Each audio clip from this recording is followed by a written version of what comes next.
Bonjour et bienvenue dans cette formation sur les langages SQL.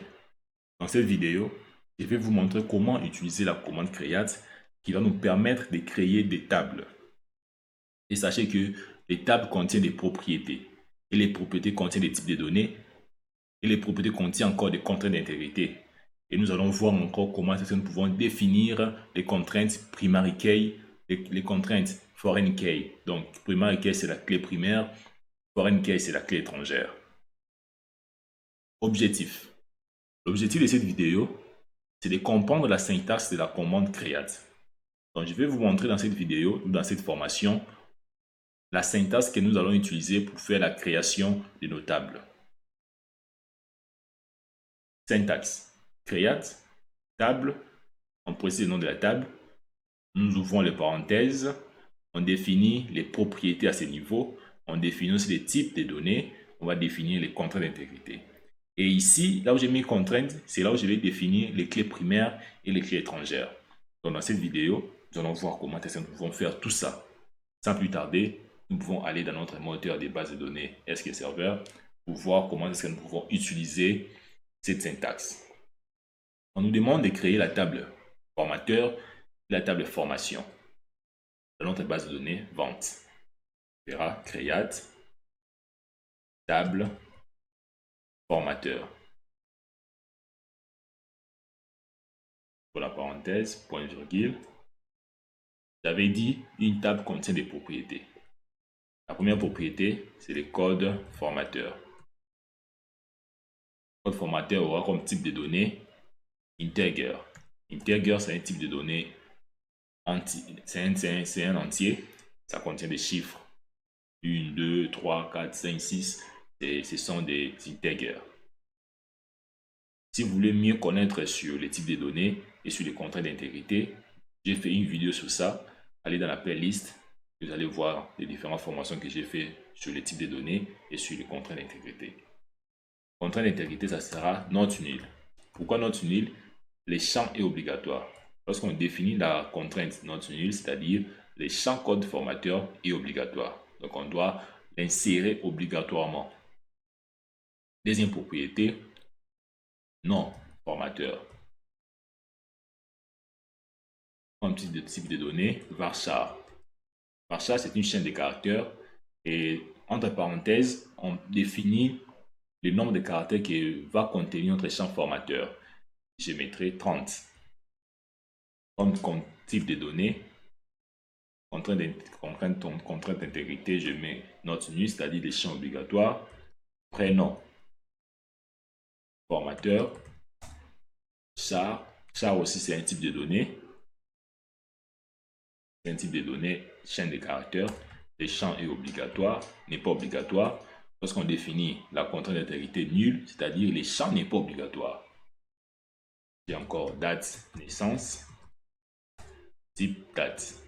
Voilà. Les champs n'est pas obligatoire, nul. Maintenant, nous allons définir la clé primaire de notre table formateur. Sachez que la clé primaire n'accepte pas la redondance. La clé primaire n'accepte pas la répétition. C'est-à-dire, lorsqu'on a un formateur, le formateur X a comme code formateur 10, on a le formateur Y a comme code formateur 11. Le troisième formateur ne peut pas avoir le code formateur 10 ou 11. Ça ne peut pas marcher, il y aura une erreur. C'est ce que je viens de dire. La clé primaire n'accepte pas la redondance, la répétition du code formateur. Contrainte. PK signifie primary key, code formateur. Code formateur. Primary key signifie clé primaire. Primary key. C'est quoi la clé primaire de la table formateur? Code formateur. C'est ça, sa clé primaire. Voilà comment est-ce qu'on crée la table. Nous avons créé la table formateur. Nous avons défini les propriétés. Nous avons défini les types de données. Nous avons défini les contraintes d'intégrité. Nous allons créer une deuxième table et nous allons les mettre en relation. Create, on va créer la table formation. Table formation.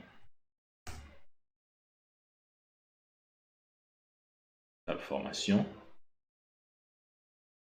numéro formation, comme type de données char, ou comme s'il y aura 6 caractères, ces champs, il est obligatoire. Toutes les primaires les champs doivent être obligatoires.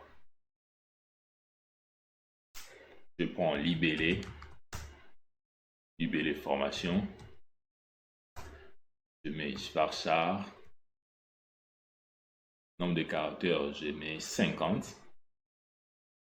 Les champs est obligatoire aussi. Voilà, date, début. Date, début, type date, date time. Donc, date time, ça va prendre la date, ça va afficher la date et l'heure du système. L'heure à laquelle on a créé cette formation. L'heure à laquelle la formation va débuter. Ça. Et lui, il sera nul. Il ne sera pas obligatoire. Donc, ces champs ne sera pas obligatoire. Maintenant, on va définir la clé primaire pour la table formation, constraints en anglais.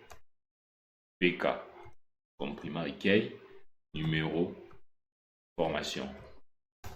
Numéro formation, primary, on va définir la clé primaire. Primary key, c'est quoi? C'est numéro formation. Voilà. Comment est-ce qu'on crée la clé primaire? Voilà. Il y a une erreur parce que j'ai oublié de mettre la virgule. Maintenant, on doit mettre en relation ces deux tables. La table formateur et la table formation. Un formateur peut passer plusieurs formations. Mais une formation peut être passée par un seul formateur. C'est-à-dire, comme lui peut passer plusieurs formations, c'est une table paire, il doit donner sa clé. Il va donner sa clé à la table formation.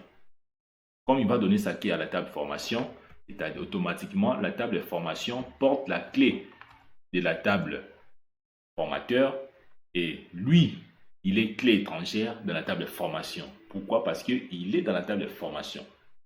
Il est clé étrangère de la table formation. Voilà.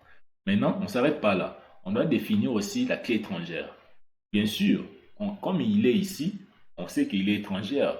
Il fait partie de ces tables. Nous devons les définir pour qu'on puisse connaître que oui, c'est une clé étrangère. FK comme foreign key, clé étrangère. Code formateur. Code formateur, ça doit être différent. Si vous écrivez code formateur ici, la même chose avec le code formateur qui est dans la clé primaire, il y aura une erreur. Donc, il faudrait les différencier. Comme j'ai différencié ici, code formateur, foreign key. C'est quoi la clé étrangère de la table formation? C'est code formateur. C'est lui qui est clé étrangère. Et il provient ou il fait référence de quelle table? Dans quelle table? J'écris référence. Référence de la table formateur. Table formateur. Et la table formateur, c'est quoi sa clé primaire? On dira sa clé primaire, c'est code formateur. Voilà comment est-ce qu'on définit la clé étrangère dans notre table. Voilà. C'est comme ça. Voilà comment on définit la clé étrangère. Voilà. Maintenant, voilà. Maintenant, on doit exécuter ces deux tables. Il faudrait savoir, lorsque une table est paire, comme la table formateur, il est paire, il a donné sa clé à la table formation qui est fils, on doit commencer à exécuter la première table, donc la table parent. On suppose que lui il est en bas. Formation est au début, formateur est en bas. Si on commence, on exécute, on aura une erreur. On exécute d'abord les pères, les pères, et puis les fils viendra après. On peut tout sélectionner. J'exécute. On dit commande reçue. J'actualise ici. nous voyons la table formateur, la table de formation. On entre à l'intérieur, colonne. On a la table de formateur, on a comme clé primaire code formateur qu'on a défini ici. Et dans la table formation, on doit avoir deux clés. On a numéro formateur en c'est doré, hein, en or. Numéro formateur, c'est qui est clé primaire. Et code formateur, il est clé étrangère, il est en gris. Voilà comment elles sont créées les tables. On a créé la table formation, la table formateur. Je pense que cette vidéo vous a plu. Merci pour votre attention pour cette vidéo. N'oubliez pas de s'abonner, de liker, de partager. Merci, je vous dis à bientôt pour la suite de la formation.